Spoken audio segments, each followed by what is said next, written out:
കൊച്ചുകുട്ടികൾ മുതൽ മുതിർന്നവർ വരെ നടനെന്ന് പറഞ്ഞാൽ ദിലീപാണ്. ജനപ്രിയ നടൻ ദിലീപാണ് ഇന്ന് നമ്മൾക്കൊപ്പം. നമസ്കാരം ദിലീപേട്ടാ. നമസ്കാരം. Welcome to central jail. ഓണത്തിന് ദിലീപേട്ടൻ്റെ സമ്മാനം. അതെ, എന്താണ് welcome to central jail? Welcome to central jail എന്ന് പറയുമ്പോൾ ശരിക്കും എല്ലാവരും ജയിലിലേക്ക് എന്താണ് സ്വാഗതം ചെയ്യുന്നത്? അതെ, അതും പ്രത്യേകിച്ച് ഒരു ആഘോഷത്തിന്. നമ്മളിതുവരെയും ജയിലിലെ ചിത്രങ്ങൾ അല്ലെങ്കിൽ ജയിലിലെ സീക്വൻസുകളെല്ലാം നമ്മൾ കണ്ടിരിക്കുന്നത് വളരെ സീരിയസ് ആയിട്ട് അടിയിടിയും കാര്യങ്ങളൊക്കെ ആയിട്ടുള്ള സംഭവമാണ്.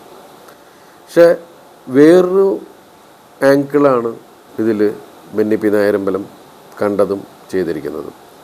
അതുപോലെ ഗംഭീരമായിട്ടത് സുന്ദർദാസ് ചിത്രീകരിച്ചിട്ടുണ്ട്. ശരിക്കും ഒരുപാട് ചിരിക്കാനുള്ള മുഹൂർത്തങ്ങൾ, അല്ലെങ്കിൽ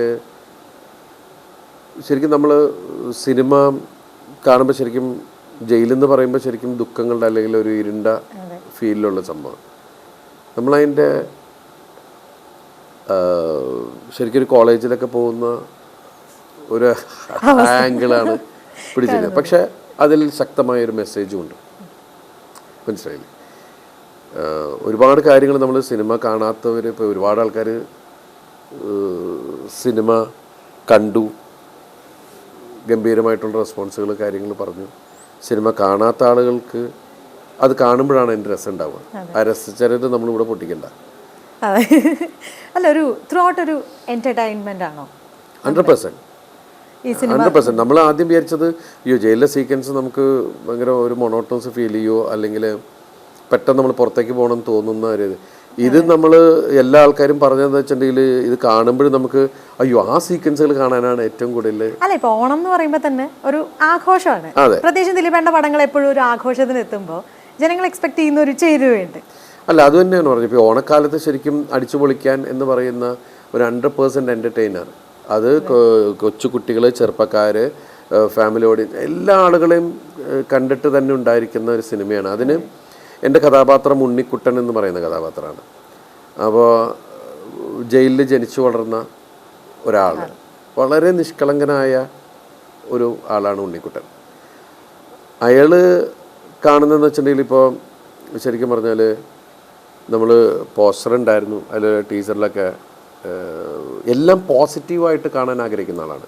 ഇപ്പോൾ 10ാം നമ്പർ അയാൾക്ക് കുപ്പായത്തിൽ 10ാം നമ്പർ അയാളുടെ ഡ്രസ്സിൽ കിട്ടിയപ്പോൾ, ജയിൽ ഡ്രസ്സിൽ കിട്ടിയപ്പോൾ അയാൾ എന്നെ കാണുന്നത് മെസ്സിക്കും 10ാം നമ്പർ ഉണ്ട്, സച്ചിനും 10ാം നമ്പർ ഉണ്ട്, മറഡോണയ്ക്ക് 10ാം നമ്പർ ഉണ്ട്. ആ 10ാം നമ്പർ ഇപ്പോൾ എനിക്കും കിട്ടിയെന്ന് പറയുന്നൊരു സന്തോഷത്തിലാണ്.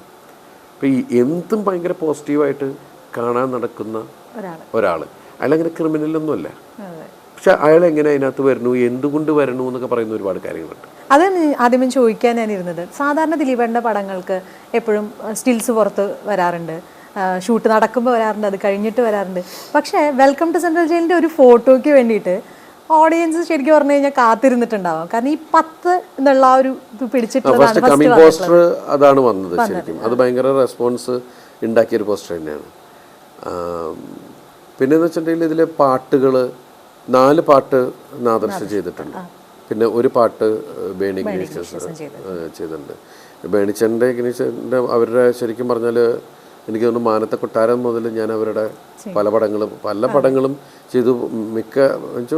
എല്ലാ പടങ്ങളും ഹിറ്റ് തന്നെയാണെന്ന് പറയാം. അവർ ചെയ്ത എല്ലാ പടങ്ങളും ഹിറ്റ് തന്നെയാണ്. കുട്ടികൾക്ക് ഭയങ്കര ഇഷ്ടമാകാവുന്ന ഒരു പാട്ടാണ് ഏർലി ഇൻ ദ മോർണിംഗ് എന്ന് പറഞ്ഞത്. അപ്പോൾ ശരിക്കും ആ പാട്ട് ഉണ്ടായത് കിങ് ലെയർ എന്ന് പറഞ്ഞ ഷൂട്ടിംഗ് നടക്കുന്ന സമയത്ത് ഹെയർ സ്റ്റൈൽ ചെയ്യാമെന്നൊരു പയ്യനുണ്ട്, നിതിൻ എന്ന് പറഞ്ഞിട്ട്. അവൻ പറഞ്ഞു, ചേട്ടാ ഒരു പാട്ട് ഞാൻ അച്ഛനൊക്കെ പാടി കേട്ടിട്ടുള്ളതെന്ന് പറഞ്ഞിട്ട് early in the morning before the breakfast എന്ന് പറഞ്ഞിട്ട് പാട്ട് പാടി. ഇത് കൊള്ളാലോ, ഇത് നമുക്ക് തരും, ഉപയോഗിക്കാം. അങ്ങനെ ശരിക്കും അതിൻ്റെ കാര്യങ്ങളെല്ലാം ചെയ്തിരിക്കുന്നത് നിതിനാണ്. നാദിർഷ 3-4 പാട്ട് ചെയ്തിട്ടുണ്ട്. ഒരെണ്ണത്തിൽ പാടിയിട്ടുണ്ട്. ഇതിൽ പാടിയിരിക്കുന്നത് നാദിർഷയാണ്. അത് കുട്ടികളെ ഭയങ്കരമായിട്ട് അട്രാക്ട് ചെയ്യാൻ.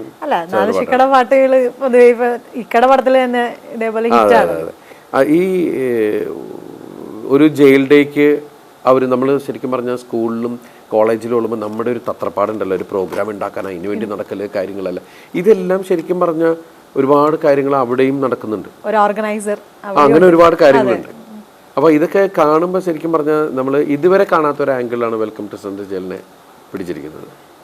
ജയിലിൽ ഇന്ന് വരെ നമ്മൾ വിചാരിക്കാത്ത ഒരു അവർക്കൊരു ജീവിതം ഉണ്ടെന്നല്ല, അവർക്കൊരു കോമഡി എനിക്ക് തീർച്ചയായിട്ടും. കാരണം കുറ്റം ചെയ്യുക എന്ന് പറയുന്നത് ജനിക്കുമ്പോൾ ആരും കുറ്റവാളികളായിട്ടാണ്, ഇയാൾ എഞ്ചിനീയർ ആവും, ഇയാൾ മറ്റാവും മറിച്ചാന്നൊക്കെ പറഞ്ഞവർ ഞാൻ കുറ്റവാളിയാവുമെന്ന് ആരും ചിന്തിച്ചിട്ടല്ല ഇറങ്ങുന്നത്.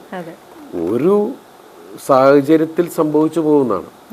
അല്ലെങ്കിൽ നമ്മൾ തന്നെ ചിലപ്പോൾ മനസ്സുകൊണ്ട് പല ആളുകളെ അടിക്കാറുണ്ട്, കൊല്ലാറുണ്ട്. അത് റിയലായിട്ട് നമ്മൾ ചെയ്യാത്തത് നമ്മളുടെ തിരിച്ചറിവും അത് മാത്രമല്ല നമ്മളെ ഡിപ്പെൻഡ് ചെയ്ത് നിൽക്കുന്ന ഒരുപാട് ആളുകളുണ്ട്. അവരാലോചിക്കുമ്പോൾ പലതും നമ്മൾ ക്ഷമിക്കുകയാണ്. പക്ഷെ ഒരു മനുഷ്യൻ ചില സമയത്ത് ആ ലൈൻ അങ്ങോട്ട് കവർ ചെയ്തു പോകും. ആ സ്ഥലത്താണ് അത് കഴിയുമ്പോൾ അയാൾ അയ്യോ എന്ന് പറയുന്നൊരവസ്ഥയുണ്ട്. പിന്നെ മോഷണം എന്ന് പറഞ്ഞാൽ അത് ശീലമാക്കുന്ന ആൾക്കാർ വേറെയുണ്ട്. അത് നമുക്ക് പറയാൻ പറ്റില്ല, അത് വേറെ ആകണം. നമ്മൾ അവിടെ ചെന്ന് കഴിഞ്ഞപ്പോൾ സത്യം പറഞ്ഞാൽ നമുക്ക് വിഷമം തോന്നിയ ഒരുപാട് ആൾക്കാരുടെ അവസ്ഥ, പെട്ടുപോയ നിരപരാധികൾ ഒരുപാട് പേര് അകത്ത് കിടക്കുന്നു. എല്ലാം തെളിവിനെ അടിസ്ഥാനമാക്കിയാണ് പലരും ശിക്ഷിക്കപ്പെടുന്നത്. പക്ഷെ അവർ സമൂഹത്തിൻ്റെ മുമ്പിൽ വീണ്ടും ക്രിമിനൽസ് ആവുക. അപ്പം അങ്ങനെയുള്ള റിയലായിട്ടുള്ള ഒരുപാട് സംഭവങ്ങൾ നമ്മൾ അതിനകത്ത് കാണാനും, പിന്നെ ഒരു പ്രത്യേകത ഇപ്പോൾ കാണുന്നത് മനുഷ്യനെന്നൊരു പരിഗണന ജയിലിൽ ഉണ്ട്. മനസ്സിലായില്ല, അതല്ലാണ്ട് ഒരു കുറ്റവാളി എന്ന് പറയുമ്പോൾ അതൊരു സാഹചര്യത്തിൻ്റെ ഇതിൽ ചെയ്തു പോയതാണെന്ന് ഓഫീസേഴ്സിനും അറിയാം, ഒക്കെ അറിയാവുന്നൊരു അവസ്ഥയുണ്ട്. എനിക്ക് തോന്നുന്നു ഇതിലൊരു സോങ് ഉണ്ട്, സുന്ദരി എന്ന് പറഞ്ഞ ശങ്കർ മഹാദേവൻ പാടിയത്. ആദ്യമായിട്ടായിരിക്കും ജയിലിൽ വെച്ചിട്ടൊരു അങ്ങനെ ഒരു പാട്ട് ചിത്രീകരിക്കുന്നത്. അതിന് ശരിക്കും പറഞ്ഞാൽ മിനിസ്ട്രിയുടെ ഭാഗത്തുനിന്നും ഓഫീസേഴ്സിൻ്റെ ഭാഗത്തുനിന്നും അവിടുത്തെ സ്റ്റാഫ് മെമ്പേഴ്സ് എല്ലാവരുടെ സപ്പോർട്ട് ഭയങ്കരമായിട്ട് ഉണ്ടായിരുന്നു അതിന് വേണ്ടിയിട്ട്. അതുപോലെ തന്നെ ദിലീപേട്ടൻ എന്ന് പറയുന്ന നടന് ഒരു വഴിത്തിരിവ് തന്ന സംവിധായകനാണ് സുന്ദർദാസ്. ഒരുപാട് നാളുകൾക്ക് ശേഷം നിങ്ങൾ വീണ്ടും ഒരുമിക്കുന്നു. സുന്ദർജിയുടെ 5ാമത്തെ ചിത്രമാണ് ഞാൻ അദ്ദേഹത്തിൻ്റെ കൂടെ. സുന്ദർജി ശരിക്കും പറഞ്ഞാൽ സല്ലാപം എന്ന് പറഞ്ഞ സിനിമയിൽ എനിക്ക് ഒരു ഇൻഡിപെൻഡൻറ്റ് ഹീറോ ആവാനുള്ള സ്റ്റാർട്ടിങ് അവിടെ നിന്ന് തന്നെയാണ്. അത് കഴിഞ്ഞിട്ടാണ് പിന്നെ ഞാൻ കമൽ സാറിൻ്റെ പടത്തിലാണ് സിംഗിൾ ഹീറോ ആയിട്ട് അഭിനയിക്കുന്നത്. ശരിക്കും ഇതൊരു ലോങ് ഗ്യാപ്പിന് ശേഷം ഇങ്ങനൊരു സ്റ്റോറി വന്നപ്പോൾ എന്തായിരുന്നു അതിന് ദിലീപിനെ അട്രാക്ട് ചെയ്തത്? സ്റ്റോറി ഈ സ്റ്റോറി നേരത്തെ വന്നിട്ടുള്ളതാണ്. നേരത്തെ വന്നതെന്ന് വെച്ചിട്ടുണ്ടെങ്കിൽ ബെന്നിബായി കുറേ മാറ്റങ്ങൾ ഇപ്പോൾ വരുത്തി. ഇത് ശരിക്കും ചാന്തുപൊട്ടിൻ്റെ സമയത്ത് ലാൽ ജോസ് ചെയ്യാമെന്നൊക്കെ ഉള്ളൊരു സംഭവവും കാര്യങ്ങളൊക്കെ വന്ന് പിന്നെ ജയിലിൻ്റെ പെർമിഷൻ കാര്യങ്ങളൊക്കെ പ്രശ്നമായിരിക്കുന്ന ഒരു കാലഘട്ടമായിരുന്നു അത്. അപ്പോൾ അതുകൊണ്ട് പിന്നെ അത് വിട്ടു കാര്യങ്ങൾ, പിന്നെ അത് ചാന്തുപൊട്ടിലേക്ക് മാറി. അങ്ങനെ എനിക്ക് തോന്നുന്നു ഒരു 10 വർഷത്തെ വെച്ചാൽ ആ ഒരു അറ്റ്മോസ്ഫിയർ. പിന്നെ കാലത്തിൻ്റെ മാറ്റങ്ങൾ സംഭവിക്കുമ്പോൾ നമുക്ക് കഥയ്ക്ക് മാറ്റം സംഭവിക്കും. അപ്പോൾ അതിൻ്റെതായ മാറ്റങ്ങൾ സംഭവിച്ചു. പക്ഷെ പ്ലോട്ട് നമ്മൾ ഈ ഇതൊരു ആംഗിൾ എന്ന് പറഞ്ഞ സാധനമുണ്ട്.